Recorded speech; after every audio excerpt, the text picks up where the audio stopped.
Actually এই বছর আমাদের অ্যালবামটার নাম দেওয়া হয়েছে ফোকিজম। এই কারণেই ফোকিজম নাম দিয়েছি, আমরা ফোক নিয়েই কাজ করি এত বছর ধরে। যে কোনোভাবেই ফোক রিলেটেড কাজ করে এসছি আর কি। এই বছর ফোকিজম নামটা দেওয়ার কারণ একটাই যে যেহেতু ফোক নিয়েই কাজ করছি, ফোক ইজম জিনিসটাকেই আমরা ক্যারি করছি আর কি।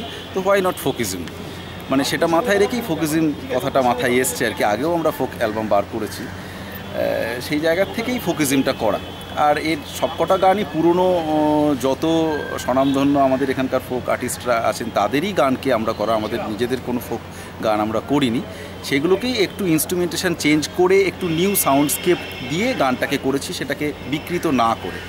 উদ্দেশ্য একটাই যে পুরনো দিনের আমাদের যে বাংলার ঐতিহ্য যেগুলো আছে সেইটাকেই নতুন জেনারেশনের টিনেজ অডিয়েন্সের কাছে পৌঁছে দেওয়া। এখনকার যে সমস্ত ছেলেমেয়েরা যারা যে সাউন্ডস্কেপ শুনে অভ্যস্ত, তারা গিটার, ড্রাম বা তার সঙ্গে ফিউশন বিভিন্ন ল্যাটিন পারকাশন শুনে অভ্যস্ত, সেগুলোকে প্রয়োগ করে গানটাকে ইন্ট্যাক্ট রেখে আমরা আমাদের ফোকিজমটাকে মানে সাজিয়েছি।